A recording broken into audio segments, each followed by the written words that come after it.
The Terranium Rebellion. The stars burned cold against the endless void as Commander Kira Thane pressed her palm against the observation deck's reinforced transparasteel. Beyond the viewport, the remnants of what had once been the Andorian system drifted in silent testimony to the new regime's cruelty. Crystalline debris caught starlight like frozen tears, each fragment a memory of the prosperous mining colonies that had flourished here under Empress Lyraliai's benevolent rule. The massive terranium extraction platforms that had once hummed with purposeful activity now tumbled through space as twisted metal sculptures, their hulls cracked open like broken eggshells to reveal the precious crystal veins within. 3 months had passed since the Terranium Conclave seized control of the Galactic throne, overthrowing the ancient bloodline that had maintained peace across 10,000 star systems for over a millennium.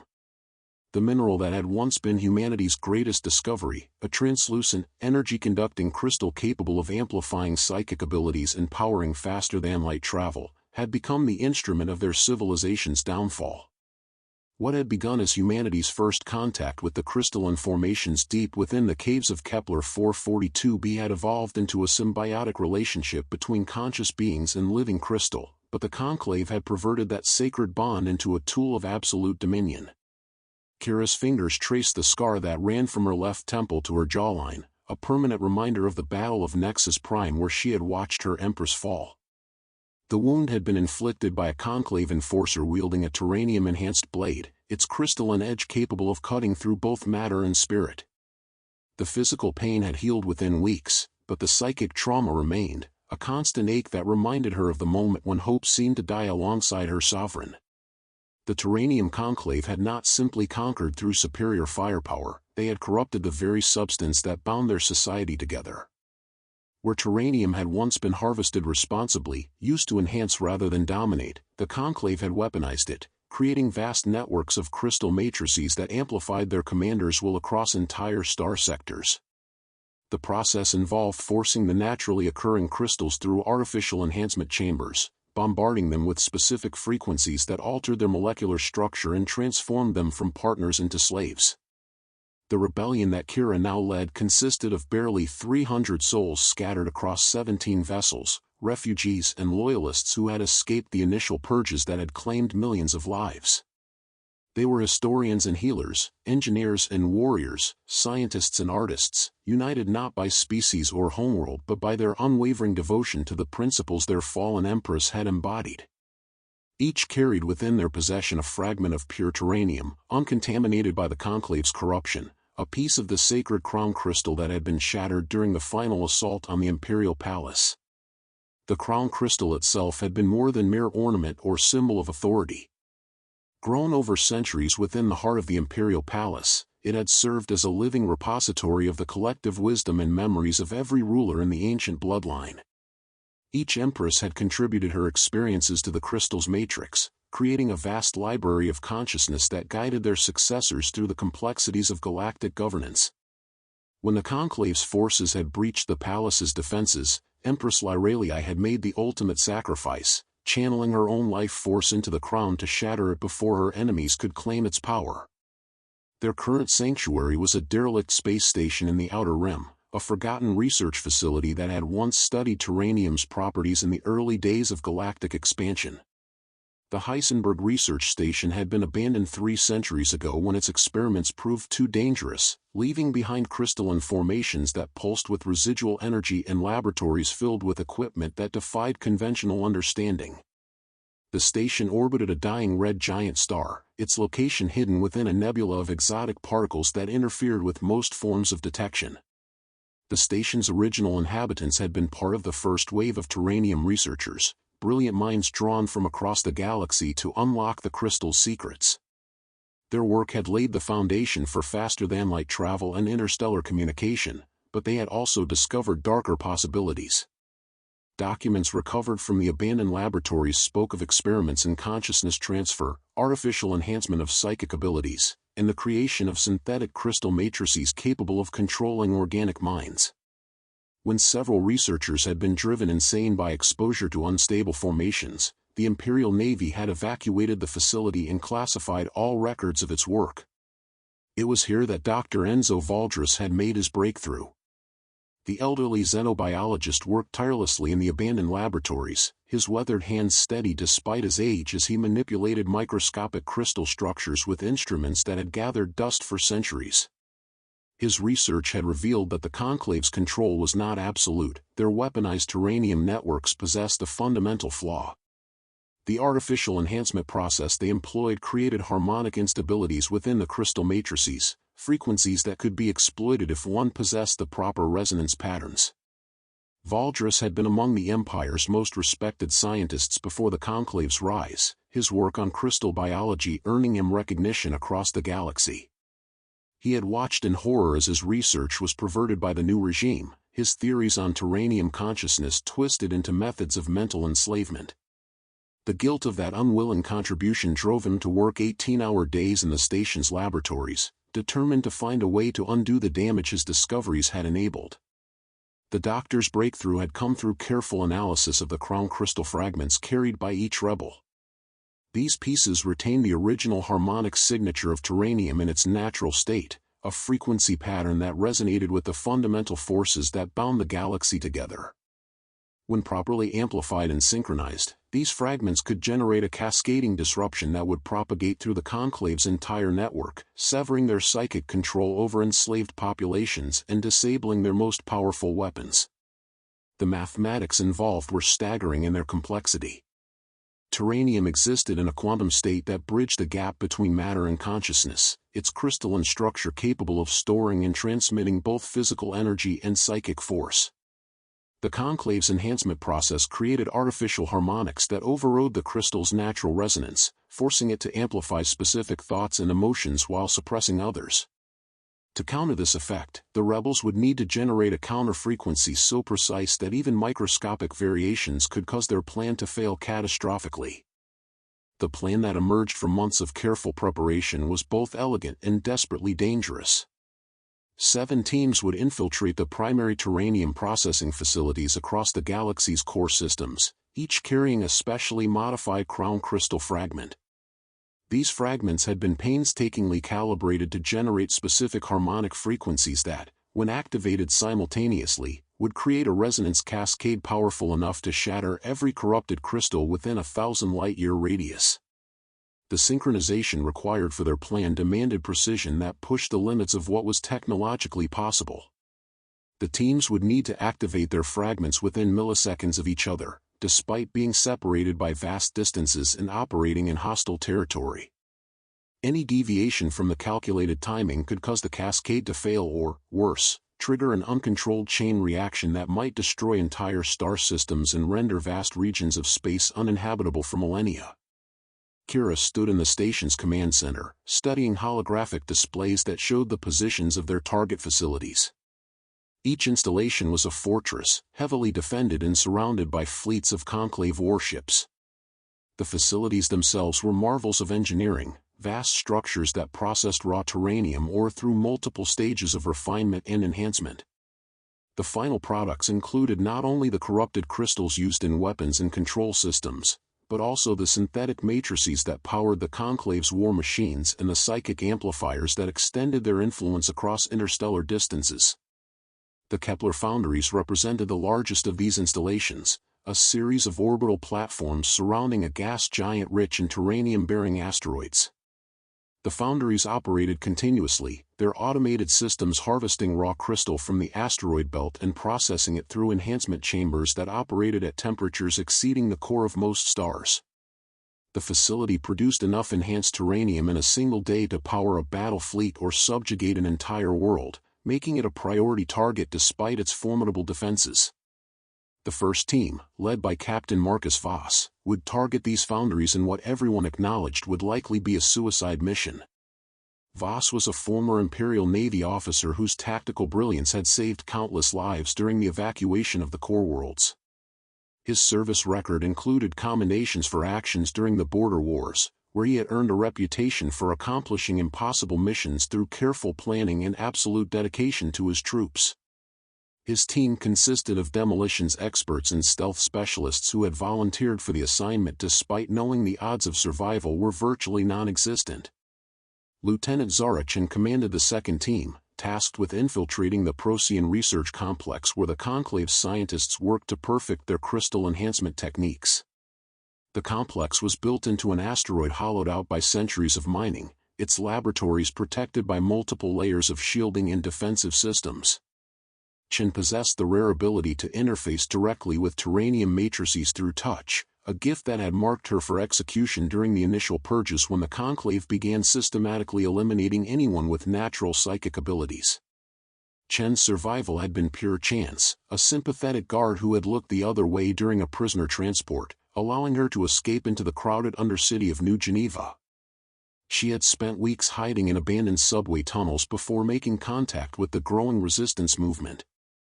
Her unique abilities made her invaluable to the rebellion, but they also made her a constant target for Conclave hunters who sought to capture or eliminate anyone capable of interfering with their crystal networks.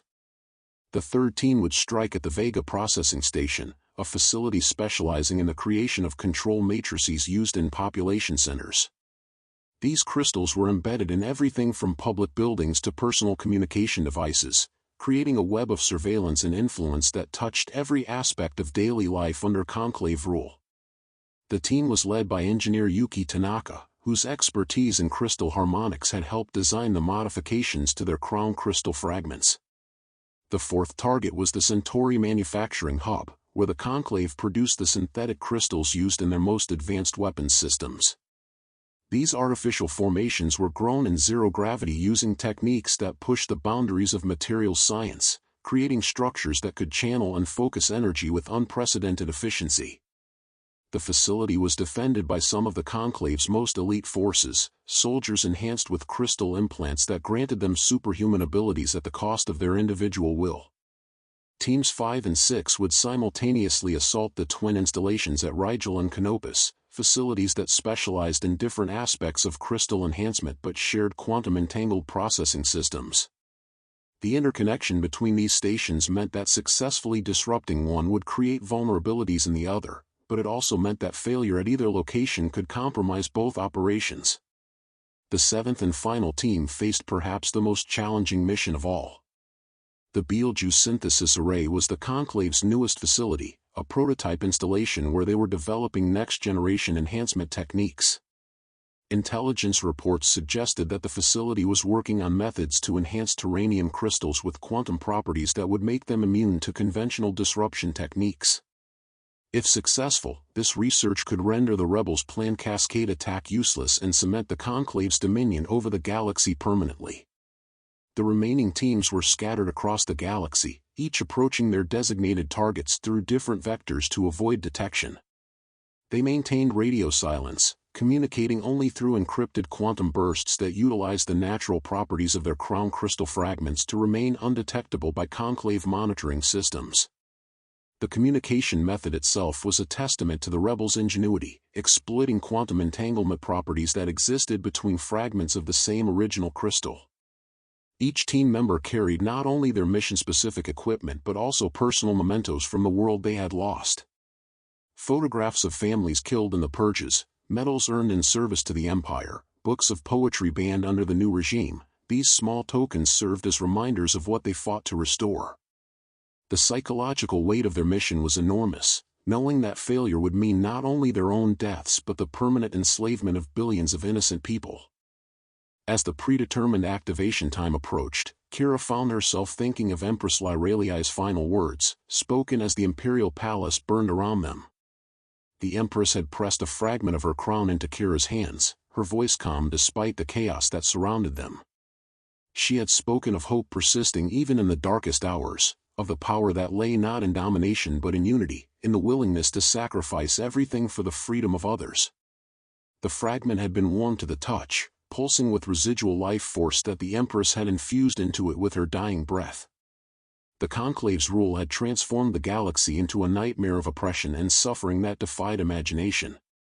Entire worlds had been strip-mined for their Terranium deposits, their populations enslaved to work in the extraction facilities under conditions that violated every principle of civilized society.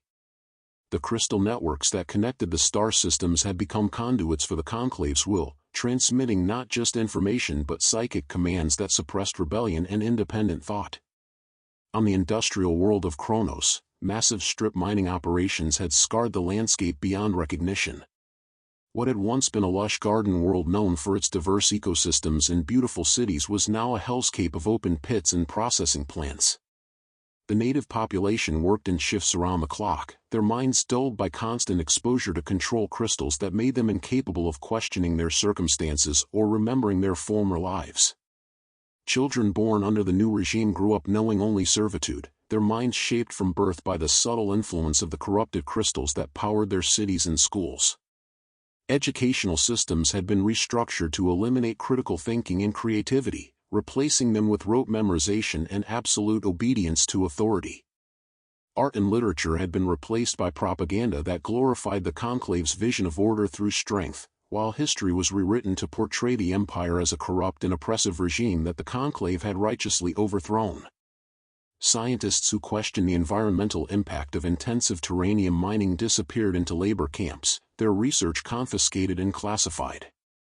Universities were stripped of faculty members who refused to adapt their curricula to support conclave ideology, while students who showed signs of independent thinking were subjected to enhanced crystal therapy designed to suppress their rebellious tendencies.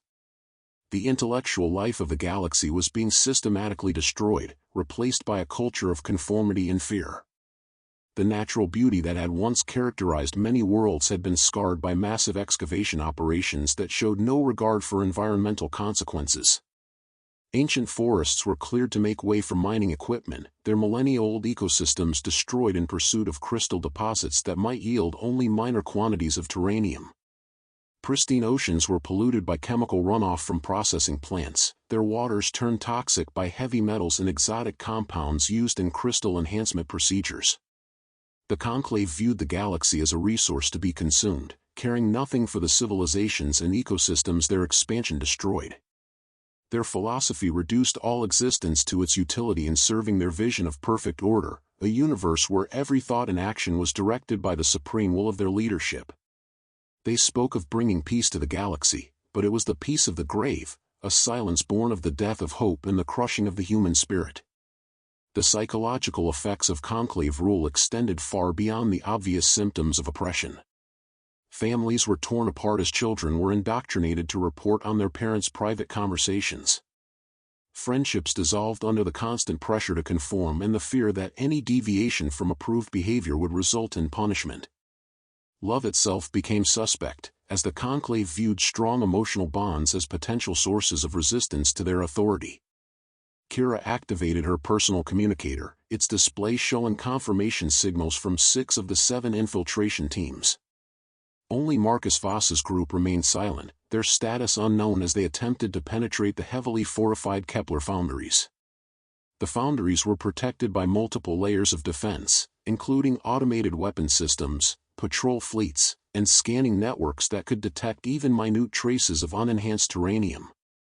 She tried not to think about what their silence might mean, focusing instead on the technical readouts that scrolled across her screens. The command center of the research station had been extensively modified to serve as the rebellion's operational headquarters. Banks of salvaged equipment lined the walls, their displays showing everything from gravitational sensor readings to quantum communication arrays. The centerpiece of the facility was the harmonic amplification chamber, a massive crystalline structure that Dr. Valdris had assembled from components found throughout the abandoned station. Dr. Valdris worked at a nearby console, making final adjustments to the harmonic amplifiers that would boost the signal from their station's crown crystal fragment. The elderly scientist's hands shook slightly as he inputted the complex equations that govern terranium resonance patterns. A single miscalculation could render their entire plan worthless, or worse, cause their fragment to overload and destroy the station in a cascade of uncontrolled energy release. The amplification system itself was a marvel of improvised engineering, combining technology from dozens of different eras and civilizations. Ancient terranium resonators salvaged from the station's original laboratories worked alongside modern quantum processors scavenged from destroyed Imperial vessels.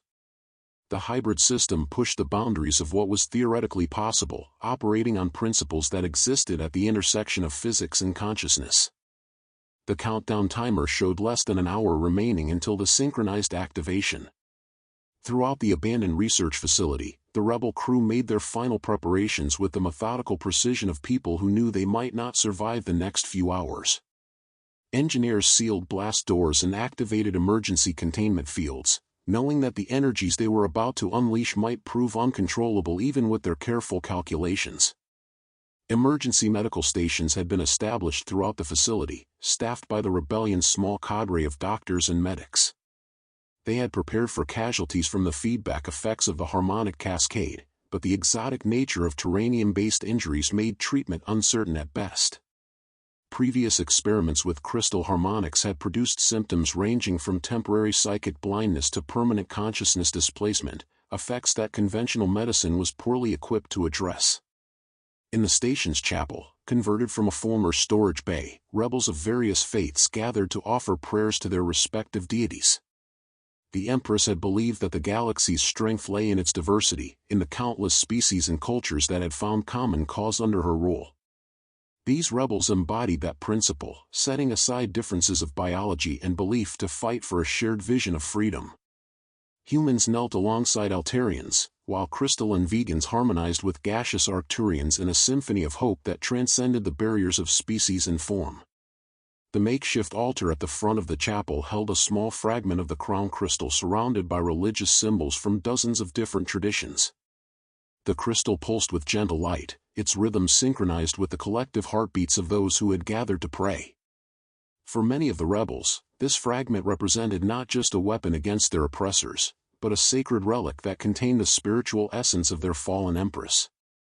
Navigator Jorik Thane, Kira's younger brother, monitored the gravitational sensors that would detect any approaching conclave vessels.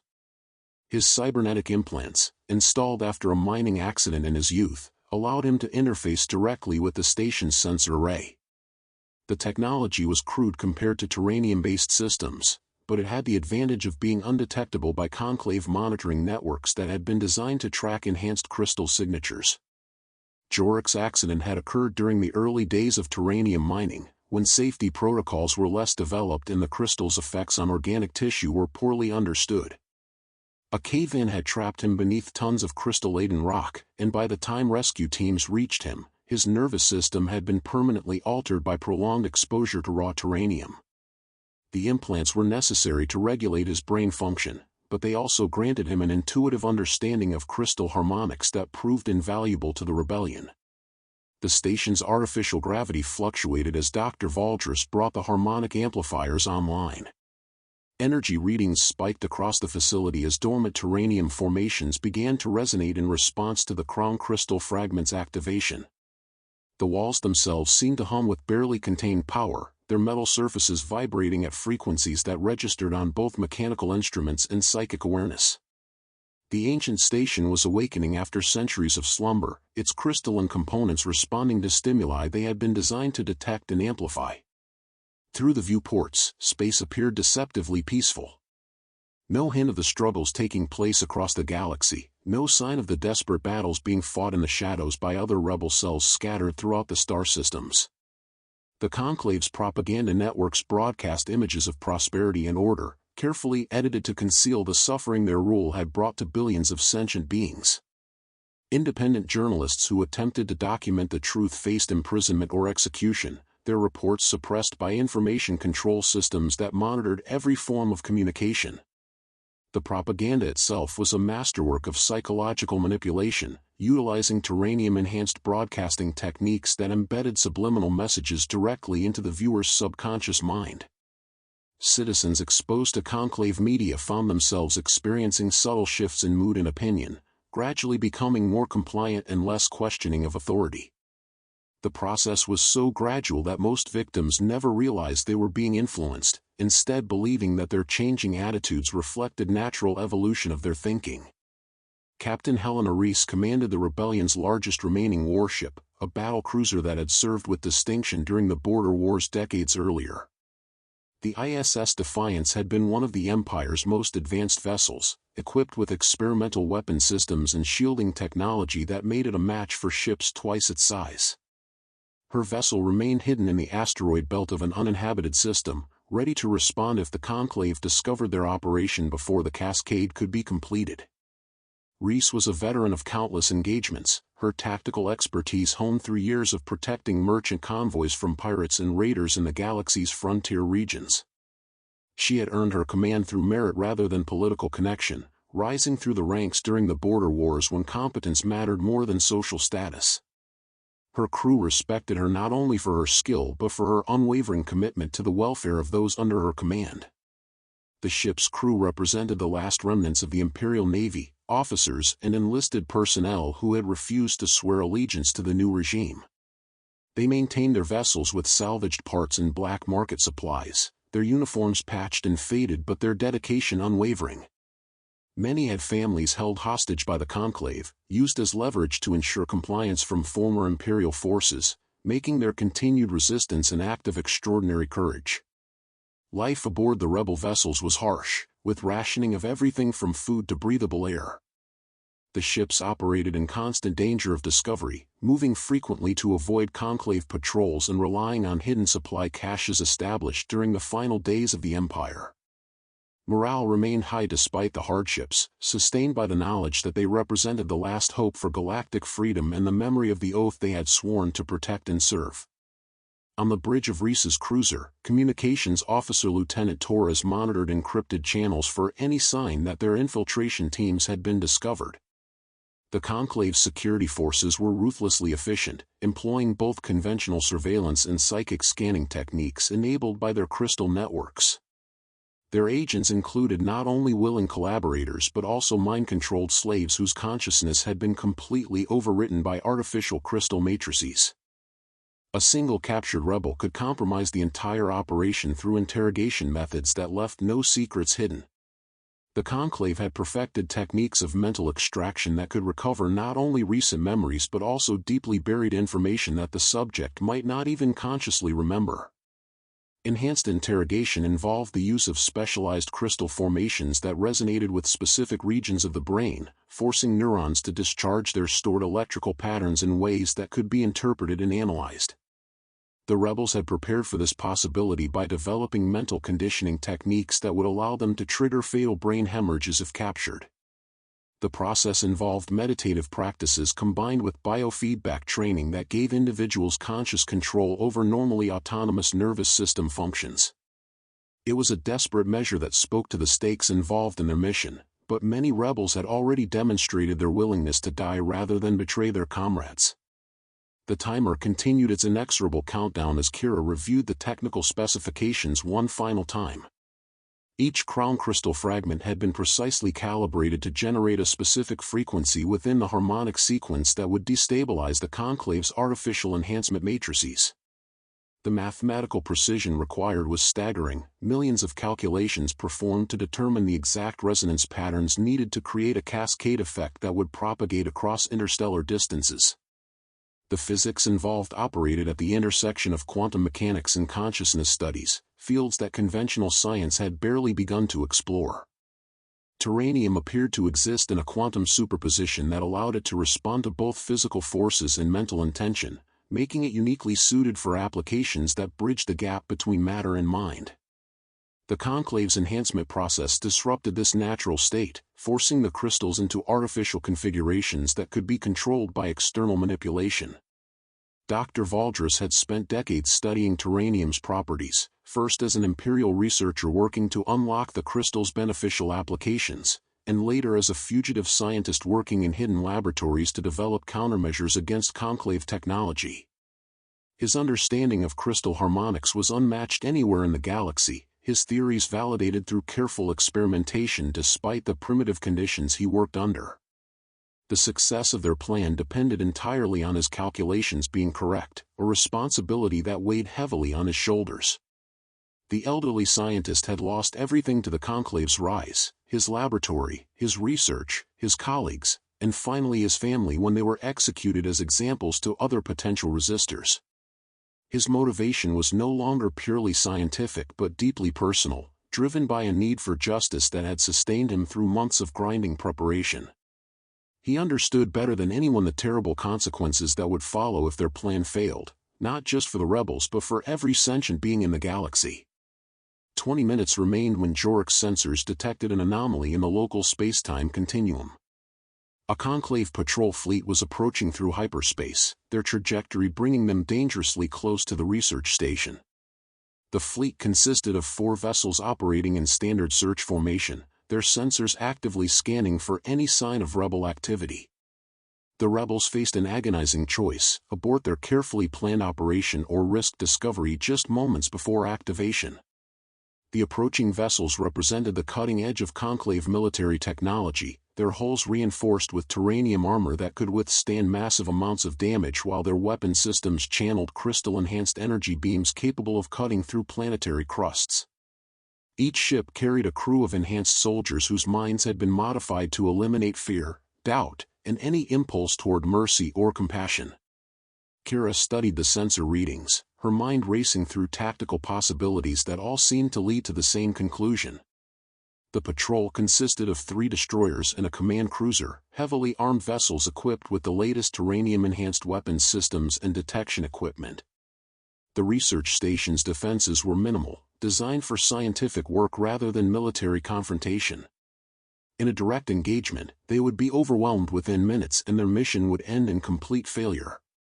The research station had been built for peaceful purposes, its original designers never anticipating that it might one day become a fortress in a war for galactic freedom. Its defensive systems consisted of little more than navigational shields and emergency containment fields, utterly inadequate against military-grade weaponry. The station's only advantage lay in its location within the exotic particle nebula, which provided some natural concealment but would not hide them from a determined search. The rebel commander made her decision quickly, knowing that hesitation would doom them all. The station would continue with the harmonic cascade as planned, while Captain Reese's battlecruiser moved to intercept the patrol fleet. It was a desperate gamble. Even if they succeeded in driving off the Conclave ships, the battle would alert other forces to their presence and bring massive retaliation before they could complete their mission. Communication with the battlecruiser was established through quantum entanglement transmitters that used crown crystal fragments as focusing elements. The technology allowed for instantaneous communication across vast distances without the risk of interception, but it required careful synchronization to maintain signal clarity.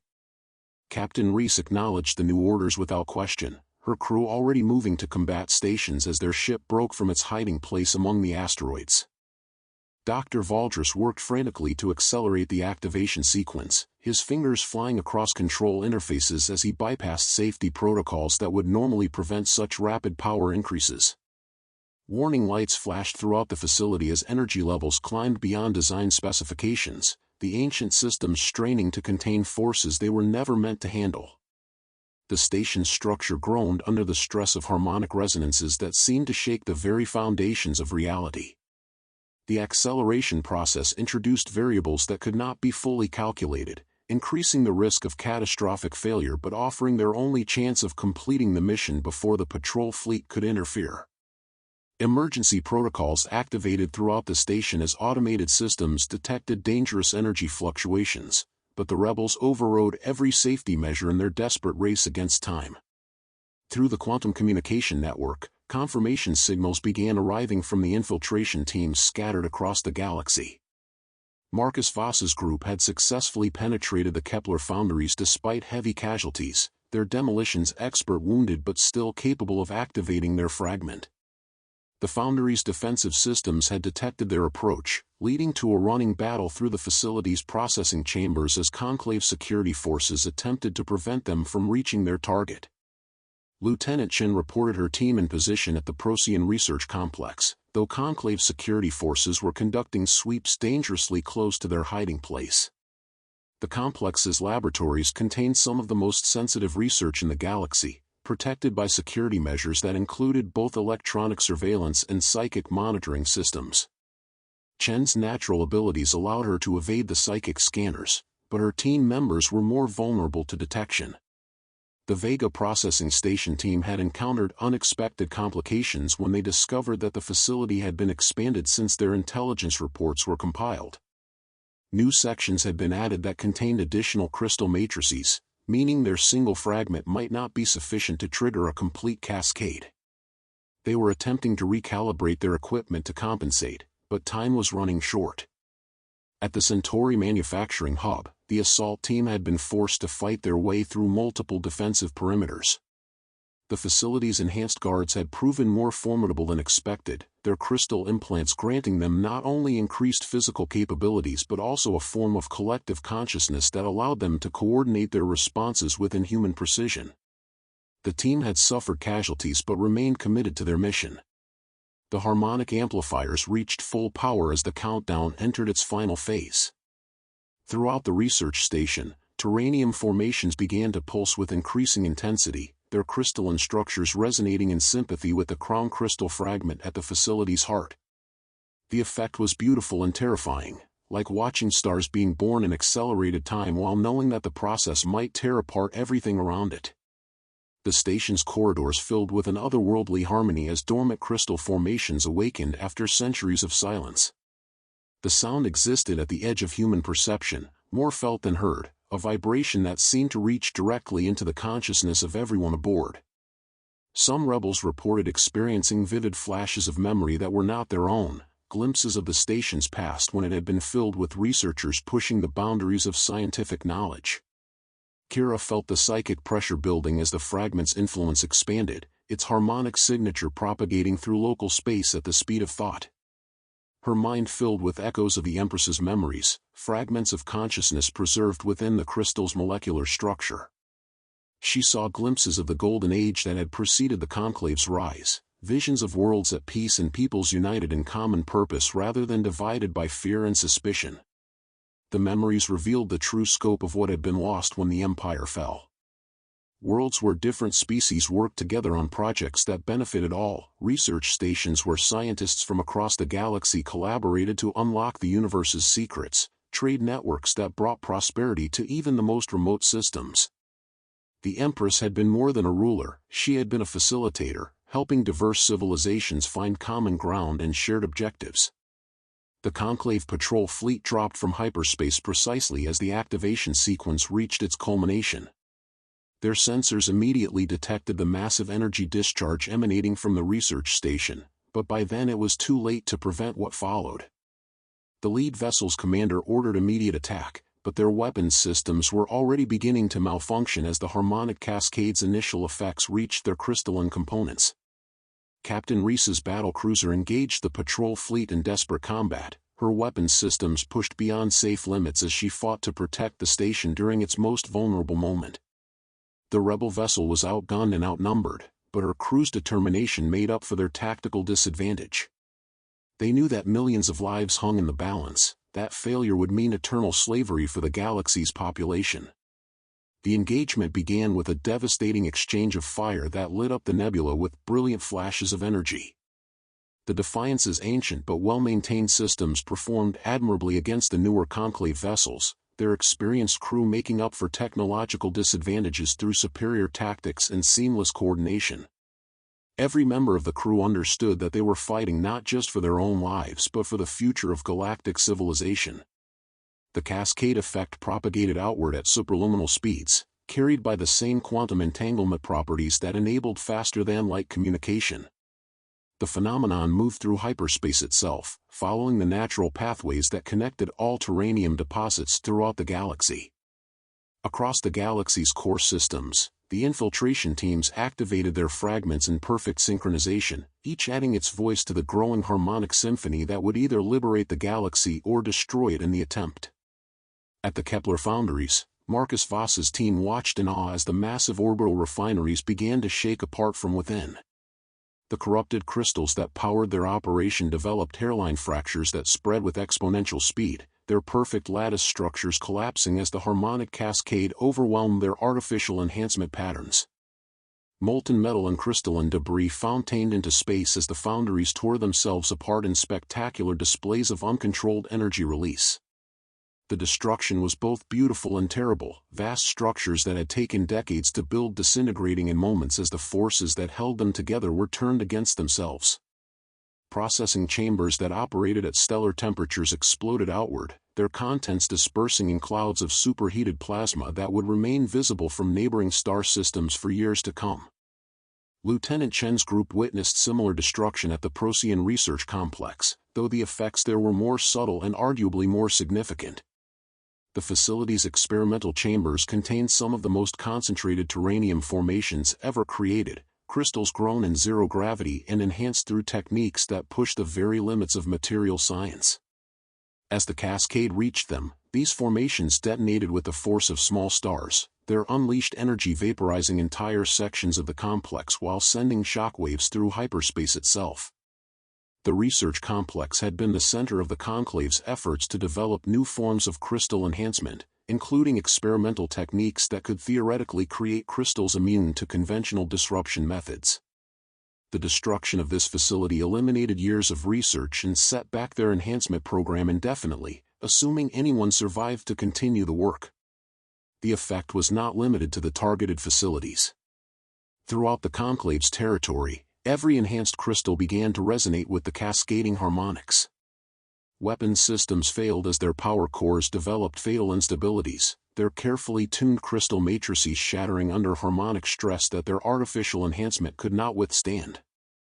Communication networks collapsed as the crystal arrays that carried their signals fragmented from within, severing the connections that bound the conclave's empire together. Most critically, the psychic control networks that enslaved entire populations flickered and died as their resonance patterns were overwhelmed by the rebels' synchronized attack. The artificial harmonics that suppressed independent thought were replaced by the natural frequencies of unenhanced terranium, frequencies that resonated with the fundamental nature of consciousness itself. On worlds throughout the galaxy, people experienced freedom for the first time in months. The subtle mental pressure that had suppressed independent thought suddenly lifted, leaving minds clear and spirits unshackled. In the mining facilities of Kronos, slaves looked up from their work with confusion that quickly transformed into growing anger as suppressed memories flooded back. They remembered their former lives, their families, their dreams that had been crushed beneath the weight of artificial compliance. The psychological liberation was as dramatic as any physical revolution. Citizens who had accepted their oppression with docile resignation suddenly found themselves capable of questioning authority, of remembering what life had been like before the conclave's rise. Children who had known only servitude experienced their first taste of curiosity and wonder, their developing minds finally free to explore possibilities beyond rote obedience. The rebellion spread like wildfire as suppressed populations rose against their oppressors with fury that had been building for months. Without their enhanced weapons and psychic control systems, the conclave's forces found themselves facing determined enemies on countless worlds. Their carefully maintained order began to crumble as the true cost of their rule became apparent to those they had enslaved. On industrial worlds, workers turned their mining equipment into weapons. On agricultural planets, farmers abandoned their assigned quotas to march on administrative centers. The uprising was not coordinated or planned, but it was unstoppable. Decades of suppressed rage erupted simultaneously across thousands of worlds as beings remembered what freedom felt like. The conclave had built their empire on the assumption that their control systems were unbreakable, that the artificial harmonics they broadcast would permanently reshape the minds of their subjects. They had never considered what would happen if that control suddenly vanished. Dr. Valdris monitored the cascade's propagation through his instruments, watching with satisfaction as the harmonic disruption spread through the galaxy's crystal networks like a virus designed to destroy tyranny itself. His calculations had been perfect, the resonance pattern was self-sustaining, each shattered crystal adding its voice to the growing symphony of destruction that swept across interstellar space. The conclave's corruption was being purged from the galaxy's very foundations, crystal by crystal, world by world. The cascade moved through hyperspace along the same pathways that the conclave had used to extend their influence, following quantum connections that linked every terranium deposit in the galaxy. The artificial enhancement matrices that had seemed so indestructible proved vulnerable to frequencies that matched terranium's natural harmonic signature. It was poetic justice, the very networks the conclave had built to maintain their power became the means of their destruction. The research station shuddered as feedback from the cascade began to affect its own crystalline formations. Ancient experiments conducted centuries ago suddenly awakened, their dormant energies released by the harmonic activation. Walls became translucent as terranium deposits within the station's structure began to glow with inner fire, revealing crystal veins that had grown through the facility's framework over centuries of dormancy. The facility was transforming, becoming something unprecedented in galactic history. The transformation was not merely physical but consciousness-based, as if the station itself was awakening to a form of awareness that transcended normal understanding. Rebels throughout the facility reported experiencing shared visions and telepathic connections, their minds temporarily linked by the resonating crystals that surrounded them. The effect was disorienting but not unpleasant, like suddenly discovering that you were part of a vast collective consciousness that retained individual identity while sharing common purpose. Kira felt the transformation affecting her as well. The crown crystal fragment she carried resonated with the station's awakening formations, creating a feedback loop that enhanced her consciousness in ways she had never imagined possible. She could sense the thoughts and emotions of her crew members, feel the hope and determination that drove them forward despite impossible odds. More than that, she could perceive the cascade's effects across the galaxy, experiencing the liberation of enslaved populations as if she were present on every world simultaneously. The psychic enhancement was temporary, she knew, a side effect of the massive energies being channeled through the station's crystal networks. But while it lasted, she understood the true scope of what they had accomplished. The rebellion she led was no longer alone. Across the galaxy, millions of people were rising up against their oppressors, each group believing they were fighting an isolated battle while unknowingly participating in a coordinated uprising that spanned thousands of star systems. The battle between Captain Reese's cruiser and the Conclave patrol fleet reached its climax as the cascade effects began to affect the enemy vessels. Their terranium-enhanced weapons systems developed instabilities that made accurate targeting impossible, energy beams flickering and dying as their crystal-focusing elements cracked under harmonic stress. Shield generators failed as their crystal matrices shattered, leaving the Conclave ships vulnerable to conventional weapons that suddenly seemed devastatingly effective. What had begun as a hopeless last stand suddenly became a winnable engagement as the technological advantages that made Conclave forces nearly invincible evaporated. The Defiance's crew pressed their attack with renewed vigor, their ancient but reliable weapons systems proving superior to the enemy's failing terranium technology. The lead destroyer suffered a catastrophic explosion as its power core destabilized, the blast lighting up the nebula and sending debris cascading through local space.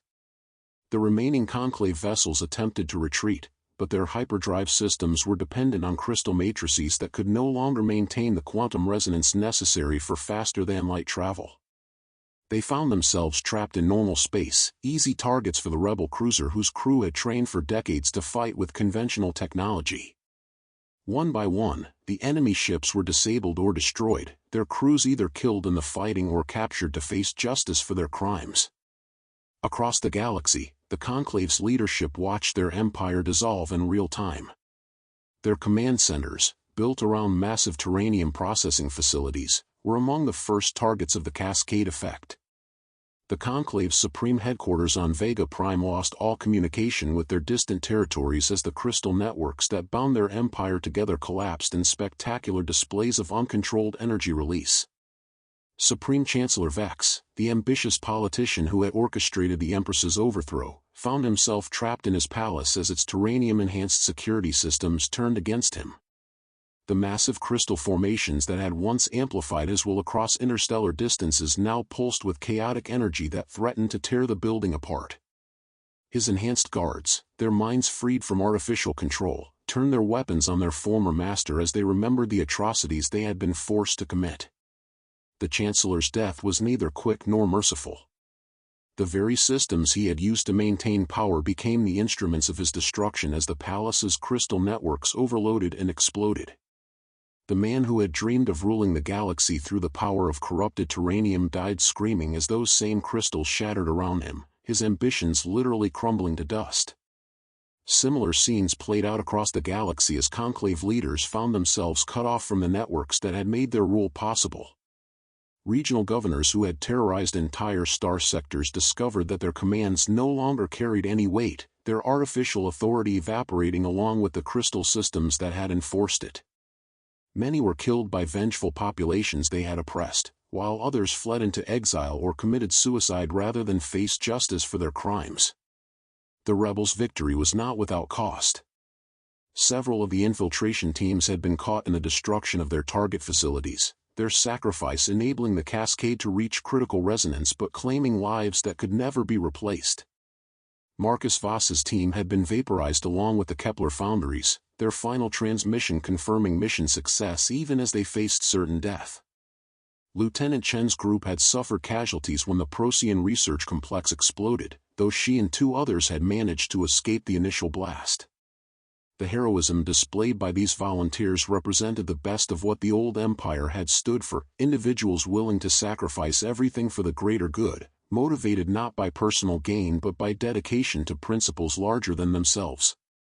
Their names would be remembered and honored in the new order that would emerge from the ashes of the Conclave's tyranny. The research station itself was consuming itself from within, its ancient crystalline formations burning out as they channeled energies beyond their capacity to contain. The facility had become the focal point for harmonic disruptions across the galaxy, a conduit through which the shattered remnants of the Conclave's crystal networks discharged their accumulated energy. The station would not survive the night, but its sacrifice would ensure the cascade's completion and the permanent destruction of the Conclave's power base. Dr. Valdris worked desperately to stabilize the station's power systems, but the feedback effects were too powerful to control. The harmonic amplifiers that had made their plan possible were themselves succumbing to the forces they had unleashed, their crystalline components overloading as they processed energy levels that exceeded their design parameters by orders of magnitude. Warning alarms blared throughout the facility as automated systems detected imminent structural failure. The elderly scientist faced a choice that epitomized the moral courage that had sustained the rebellion through its darkest hours. He could attempt to save himself and the remaining crew by shutting down the amplification system, but doing so risked allowing the Conclave to develop countermeasures before the cascade could complete its work. Alternatively, he could maintain the system's operation until the very end, ensuring the revolution's success at the cost of his own life and the lives of everyone who remained aboard the station.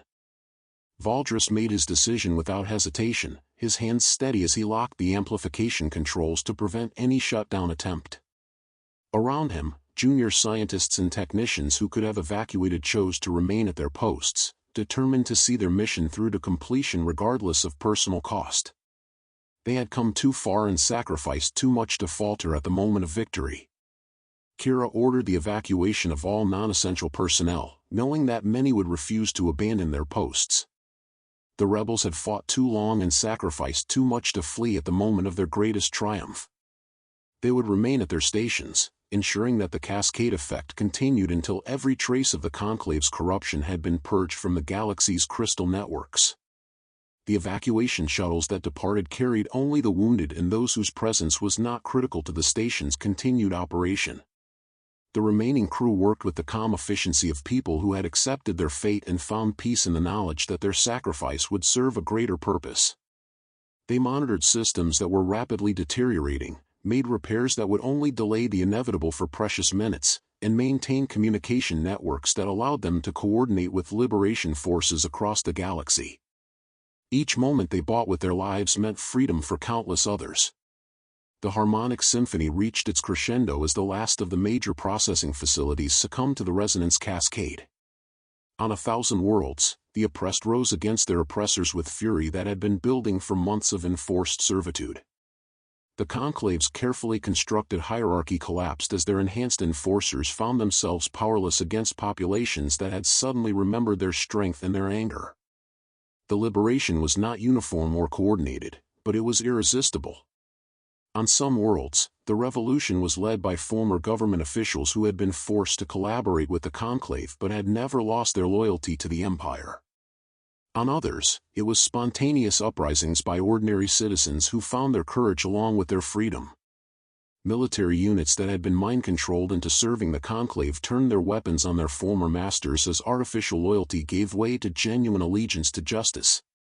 As the research station began its final transformation, Kira stood again at the observation deck viewport. The stars seemed brighter now, their light no longer filtered through the psychic static of the Conclave's crystal networks. The galaxy was free, its people awakening from a nightmare of slavery and oppression that had seemed permanent just hours earlier. The nebula around them pulsed with colors that had never been seen before, exotic particles energized by the massive harmonic discharge creating aurora effects that would be visible from neighboring systems for decades. The transformation of the station accelerated as its structural integrity finally gave way to the forces contained within. But rather than simply exploding, the facility seemed to transcend its physical limitations, becoming something that existed partially in normal space and partially in the quantum realm where consciousness and energy merged. The rebels who remained aboard experienced a form of existence that transcended traditional understanding. Their individual awareness expanded to encompass the liberation taking place across the galaxy. Kira felt the Empress's presence more strongly than ever as the station's transformation reached its peak. The consciousness preserved within the crown crystal fragments was not merely memory but living spirit, the accumulated wisdom of generations of rulers who had dedicated their lives to serving others. That wisdom now spread across the galaxy through the quantum connections linking every terranium deposit, carrying with it the principles of justice and compassion that would guide the reconstruction to come. The final moments of the research station came not as destruction but as transcendence. The facility's explosion was visible across multiple star systems, but those who witnessed it reported that the light carried within a sense of hope and renewal that touched their consciousness directly. Scientists would later theorize that the station had achieved a form of quantum coherence that allowed it to exist simultaneously across multiple dimensions, its destruction in normal space enabling its eternal existence in the realm of pure consciousness. The Empress's vision lived on in the rebels who had refused to surrender, in the sacrifices made by those who believed that freedom was worth any price. The terranium that had once been humanity's greatest discovery had become the instrument of tyranny, but through their actions, it had been transformed once more into a force for liberation. The artificial enhancement matrices that had enslaved billions were replaced by natural crystal formations that amplified the best qualities of consciousness, compassion, creativity, and the irrepressible desire for freedom. In the months that would follow, the galaxy would rebuild itself on foundations of cooperation and mutual respect. The surviving crown crystal fragments would serve as seeds for a new form of terranium enhancement, one that amplified unity rather than division, wisdom rather than control. Scientists and philosophers would work together to develop applications for crystal technology that served to elevate consciousness rather than suppress it, creating tools for education, healing, and exploration rather than domination. The new government that emerged from the chaos of liberation would be based on the principles the Empress had embodied: diversity celebrated rather than feared, strength found in cooperation rather than conquest, leadership exercised through service rather than command. Representatives from every world would have a voice in the Galactic Assembly, with decisions made through consensus rather than decree. The economic systems that had concentrated wealth and power in the hands of the few would be replaced by networks of mutual aid and shared prosperity. The massive terranium mines that had scarred countless worlds would be transformed into centers for sustainable crystal cultivation, their operations guided by environmental protection principles that honored the living nature of the crystals themselves. Workers would own shares in the enterprises they served, ensuring that the benefits of their labor enriched communities rather than distant shareholders. Education would be revolutionized to encourage critical thinking and creativity rather than mere compliance. Children would learn not just facts and figures but how to question authority, think independently, and work collaboratively to solve problems. The arts and sciences would flourish as resources once devoted to oppression were redirected toward exploration and expression. The scars left by the Conclave's rule would take generations to heal, but the healing had begun. Families separated by the regime's policies would be reunited, communities torn apart by suspicion and fear would rediscover trust, and species that had been turned against each other would remember their common bonds. The galaxy's diversity, which the Conclave had seen as a weakness to be controlled, would once again become its greatest strength. The research station's final gift to the galaxy was the proof that even the most overwhelming tyranny could be overcome by those willing to sacrifice for others. The rebels who died in the liberation would be remembered not just as heroes but as teachers, their example inspiring future generations to value freedom above safety, justice above order, and hope above despair. As the last echoes of the harmonic cascade faded into the quantum background of space, the galaxy began to breathe freely for the first time in months. The silence was not empty but full of potential, the quiet of a world waiting to discover what wonders it might create when its people were free to dream. The Empress's true legacy would finally be fulfilled, a galaxy united not by force, but by the shared determination to never again allow such darkness to prevail over the fundamental dignity of conscious life. The stars themselves seemed to pulse with new life as the last traces of artificial enhancement faded from the galaxy's crystal networks. In their place grew formations that responded to the natural harmonics of consciousness itself, amplifying hope and courage rather than fear and submission. The terranium that had once been corrupted into an instrument of oppression had been purified, restored to its original purpose as a bridge between the physical and spiritual realms. The rebellion was over, but the revolution had just begun. Across 10,000 star systems, beings of every species and philosophy worked together to build something unprecedented in galactic history, a truly free society founded on the principle that all consciousness was sacred and deserving of dignity. The Empress was gone, but her vision lived on in every act of kindness, every moment of courage, and every choice to serve others rather than oneself. The galaxy was free, and its future was limitless.